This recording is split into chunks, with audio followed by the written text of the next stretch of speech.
Umpisahan na natin ang tabang ora mismo. Ito mga kaaksyon mula sa Barangay Concepcion, Pequeña, Naga City. Isang persons with disability o PWD ang nabiktima umano ng maling akala. Reklamo ni Susan Bello, walang awa raw na binugbog ang kanyang pamangkin na si Piolo, 23 years old na may sakit na epilepsy. Matapos siyang mapagbintangan umano na tumangay sa 5 taong gulang na bata. Ang panawagan ni Susan, panoorin ito.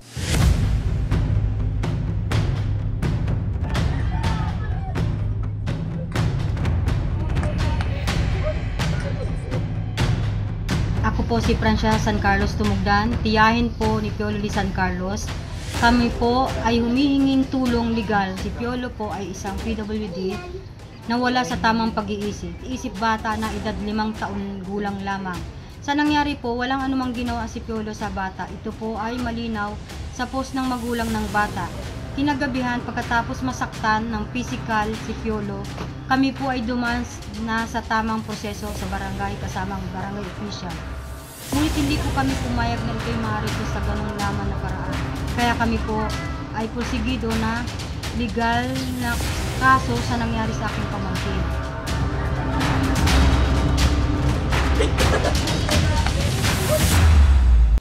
Ayan mga kaaksyon, sa kabilang linya makakausap natin si Miss Susan.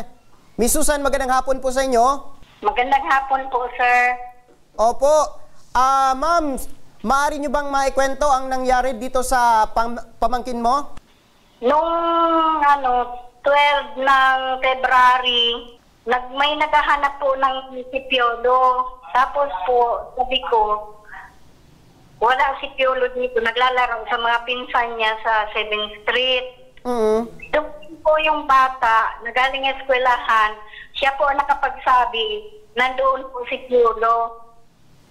Tapos po, nagpunta na kami doon. Pagpunta namin doon, nandoon po ang bata sa may eskwelahan sa 2nd floor. Opo. Tapos po, kinuha niya ng bata, kinuha po naman si Piolo. Nung pauwi na kami, nag-asistensya nga sa amin yung pulis, hinatid po kami sa pulis. Di ko po namalayan, nakalabas po pala si Piolo. Nagpunta na na po doon sa mga pinsan niya sa 9th Street. Palagi man po siyang nagduduman. Tapos po, pagkatapos niya magduman sa 9th Street, sa mga pinsan niya, inabangan po duman sa may nahilig po kan sa na si Miss Mariel, pinsan niya, at nakabidyo na po. Kung po, nagdalagan man pa si Ring dumanta, hinahanap ko man po si Piolo, sinusundan ko naman. Pag-abot po duman sa si Mariel, sabi niya sa kuya, Tita Susan si Piolo. Pinagbubugbog nila. Tapos po, dahil naman hindi ko na nakita yung pangyayari, kinuha ko na lang yung alaga ko, si Piolo. Okay, so ibig sabihin ma'am, nung pinaghahanap nyo si Piolo, itong 5 taong gulang na bata, nakita nyo dun sa school. Tapos, kasama nyo... Opo, tapos kasama nyo itong PNP, kumbaga asistensya ng PNP. Opo, hinapid kami dito sa bahay. Tapos paghatid sa bahay nyo, nakalabas itong si Piolo, pumunta sa 9th Street. At doon na nga nangyari. Tapos doon na nga nangyari yung pambubugbog. Ito bang nambugbog sa pamangkin mo, ma'am? Yung nanay ng anak na 5 years old? Opo, sindalang susubpasi po sa video. Oo. Kanina nga nakita ko yung video. Ito ba yung babaeng naka-gray? Opo, yung nanay. Anong pangalan daw nito, ma'am? Hindi ko po, sir, alam ang pangalan niya. Ayan, ayan mga kaaksyon, nasa screen natin yung nangyaring pambubugbog dito sa 23 years old na PWD. At parang may inaambangan pa ng lalaki, isang lalaki doon, no? Yung nakasunod po, pinag-aawat siya, kaya kinuha ko naman. Nung pangyari, ma'am, na pambubugbog, mismong nakita mo, ma'am, yung pangyari na binubugbog itong pamangkin mo, ma'am? Dahil ko na po nakita kasi patapos na po. Nakita ko na lang yung video.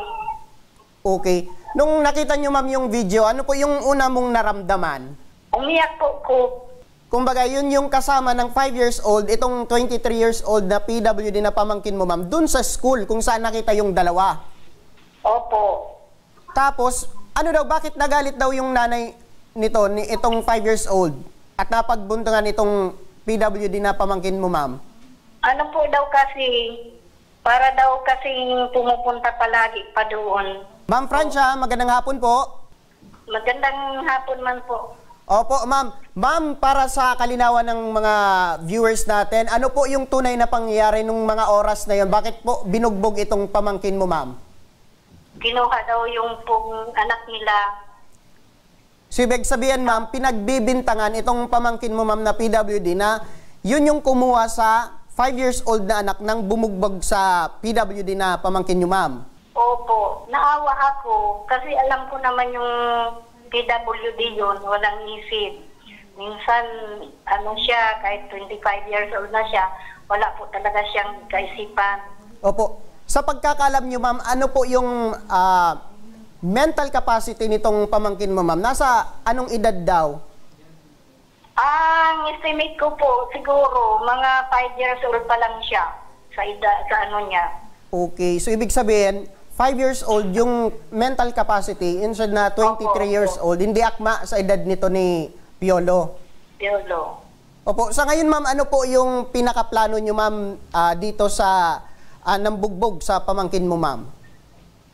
Mausap pa daw po kami ni ate, yung nanay niya, mausap kami mamaya kung anong plano ni ate. Okay. Ito ba ang pangyari, ma'am, ay napaabot nyo na, ma'am, sa barangay o sa pulis? Opo, nagpaabot na po kami. May blatter na kami sa barangay. Nag-usap na po kami sa barangay. Tapos po, ngayon, hinihinga na ako ng police blatter. Kaya pupunta po ako ngayon sa police. Okay. Ito ba, ma'am, matanong ko lang, itong si pamangkin nyo, ma'am, na si Piolo, talagang mahilig na makipaglaro sa mga bata doon sa 9th Street? Opo, sir. Kaya dapat nga ni sir, ma-interview mo si Mariel, siya palaging nandoon sa kanila naglalaro sa mga anak nila. Okay. So, ibig sabihin, ma'am, mahilig talaga daw makipaglaro. So far, wala pa naman itong sinasaktan ng mga bata na naipabot sa'yo. Wala man po. Okay. So, ibig sabihin, mabait talaga itong si Piolo. Minsan po, pag yung isip niya, minsan po itong parang galit na galit siya pag kinukuha ko siya, halimbawa pinipigilan ko siya. May time po na talagang galit talaga siya. Pero sa pagkakaalam nyo, ma'am, hindi naman talaga sinaktan itong 5 years old. Talagang sumama lang talaga itong 5 years old dito kay Piolo. So, sabi po doon, di ko kaya sir alam yung hindi ko alam yung kasaysayan kasi wala ako doon. Sila ang nandoon sa 9th Street. Nasa kabilang linya, makakausap din natin ngayon ang inirereklamo si Joyny Dilano, ang nanay ng 5 taong gulang na bata na di umano'y tinangay ni Piolo. Magandang hapon sa iyo, Ma'am Joyny Dilano. Magandang hapon din po. Opo. Ma'am, nakita ko po sa video ito na nangyari na nasaktan niyo po itong si Piolo. Maaari niyo bang maikwento sa amin kung bakit nangyari iyon? February 12 po, bandang 3:45 po, napansin ko na wala na sa street namin yung anak ko. Pagkatapos ko pong magpumundo sa isa pang estudyante, pagbalik ko po, lampas na pong sponsor, na pansin ko po na wala pa po yung anak ko, babae, na 5 years old. Ang ginawa ko po, nagtanong ako sa mga kapitbahay namin kung nandyan o nasa loob sila yung anak ko pong babaeng 5 years old. Pero po, natanong ko na po lahat yung mga kapitbahay namin dito sa 9th Street, pero wala pong nakakita sa anak ko na nandito pa sa street namin. May nagsabi po sa akin na lalaking bata na kita niya daw po na sinama po yung Piolo.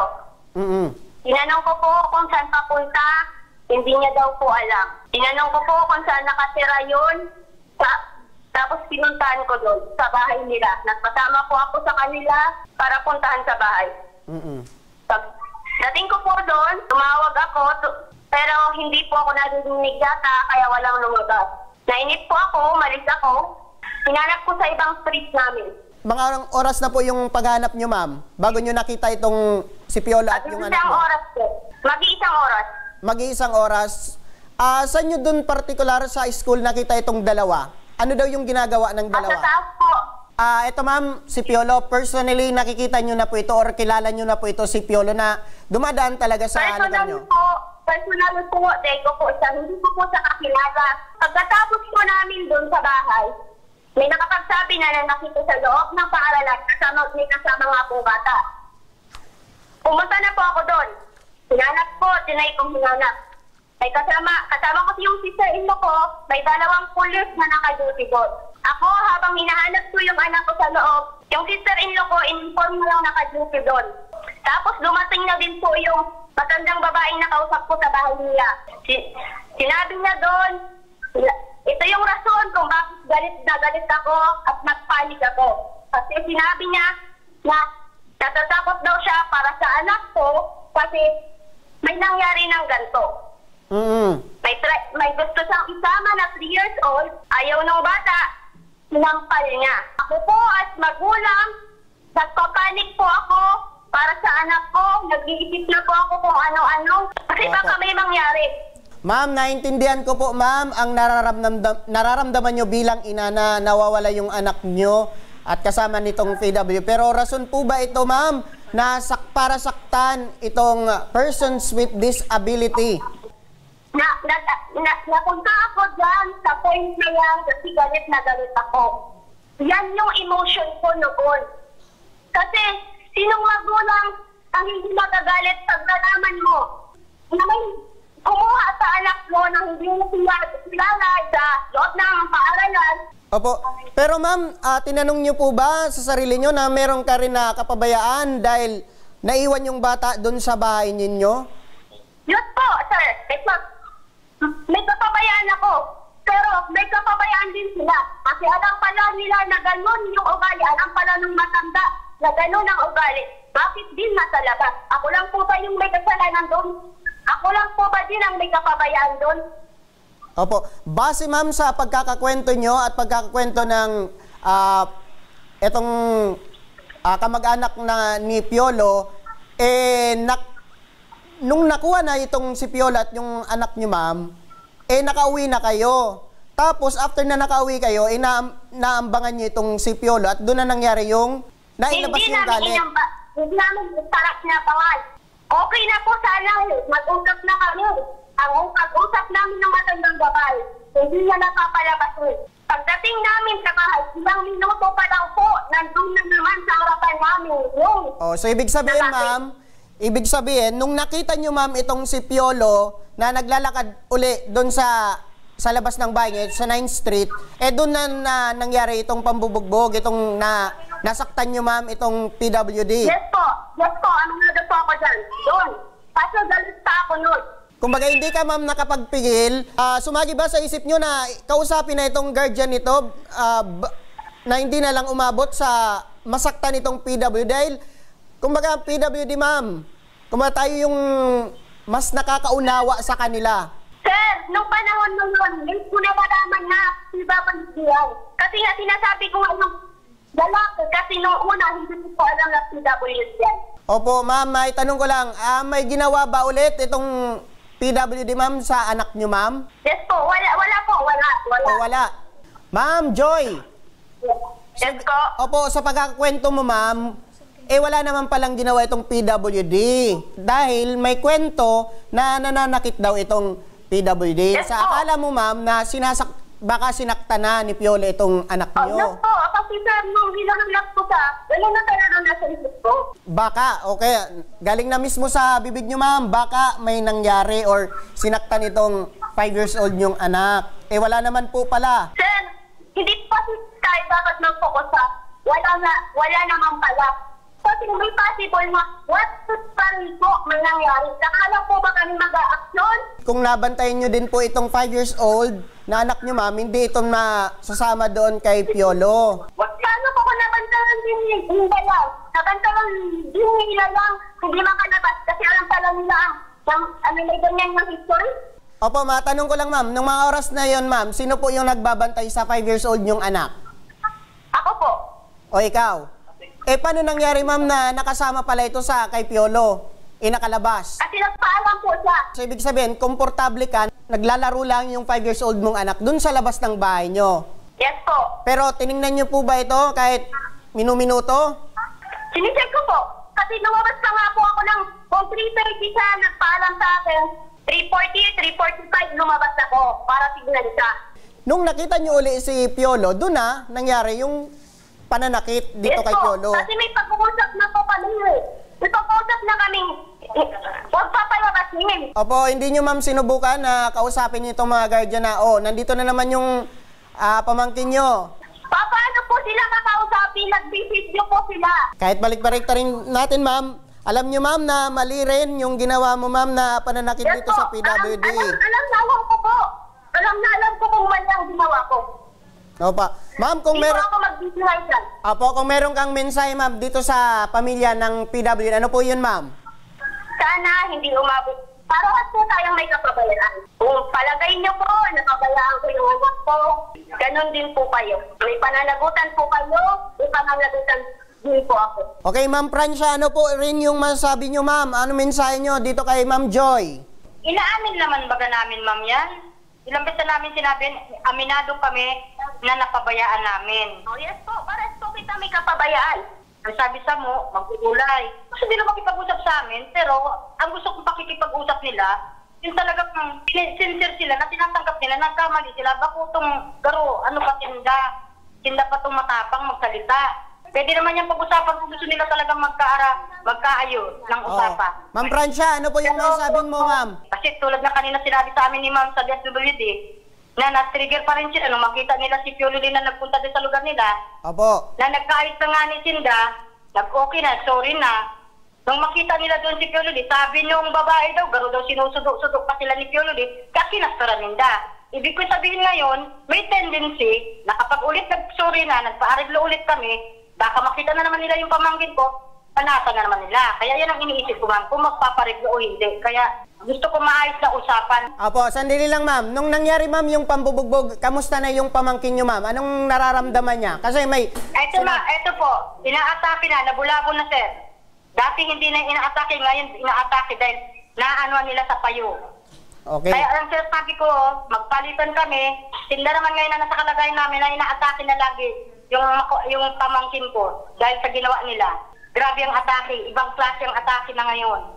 Lumala po. Paano yun? Bumalik yung atake niya. Simula nung malita, ngayon na naman i-atake na po. Iba na ang pag-atake niya. Yung ulo niya na bumagsak na talaga padapa sa semento. So anong pinakaplano nyo ma'am ngayon na dito kay Ma'am Joyny? Parang tuloy ang kaso. Opo, so ibig sabihin, desidido po kayo magsampa ng kaso? Yes po. Opo.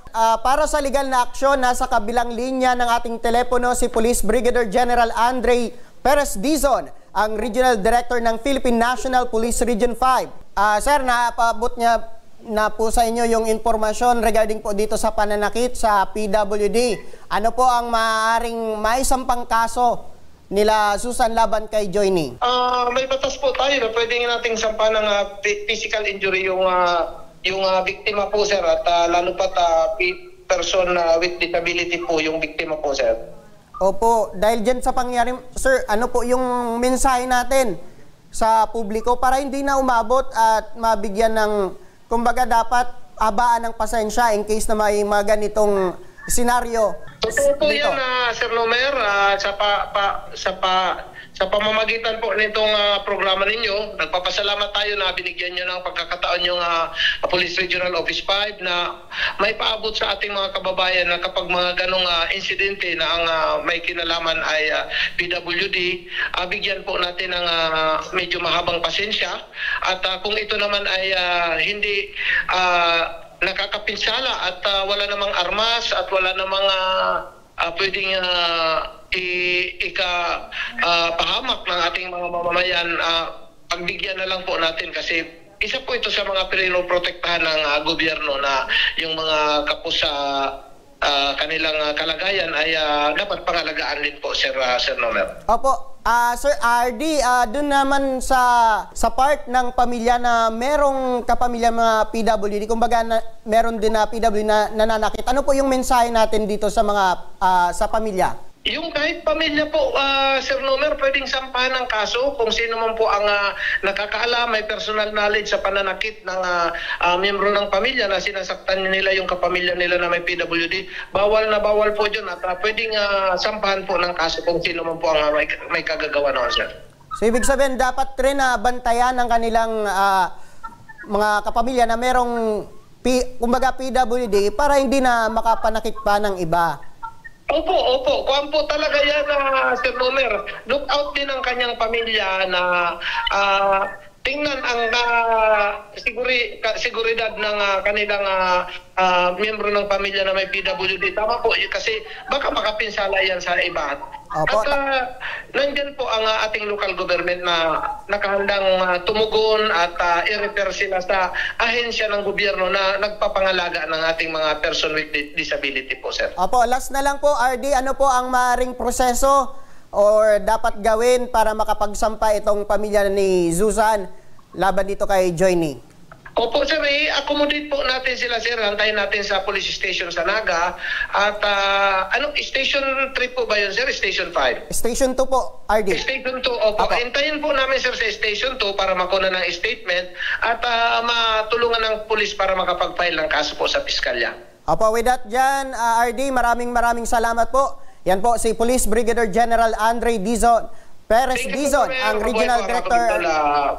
Tabang Oramis po. Apo, yan po ang RD ng Philippine National Police Region 5. Balikan natin si Ma'am Francia. Ma'am Francia. Hello po. Apo, narinig niyo po na maaari po kayo na magsampa ng kaso at willing na itong PNP na matulungan po kayo sa pagsampa ng kaso laban dito kay Joyny. Ano po yung mensahe niyo, ma'am? Kakausapin ko po muna yung ina ni Piololi ng pamangkin ko. Kasi gusto niya po malaman kung anong napag-usapan ngayon, ipaparating namin sa kanya ngayon, sa kanya po manggagaling ang desisyon, bukod sa akin. Opo. Mabalikan ko naman si Ma'am Joyny. Ma'am, naintindihan po namin ang galit na nabuo sa inyo dahil sa pagkakawala nitong 5 years old. Pero at the end of the day, nasaktan niyo po itong PWD. Opo. Kahit sino naman magulang, ma'am, talagang ganun din yung mararamdaman na nung mga oras na yon na talagang masasaktan mo talaga kung sino yung may gawa. Pero dapat sana, sabi nga ni RD, ihabaan po yung pasensya dahil tayo po yung mas capable at mas nakakaintindi po kaysa doon sa mga PWD. At po, ano po yung mensahe mo, ma'am, kaya sa pamilya po ni Piolo?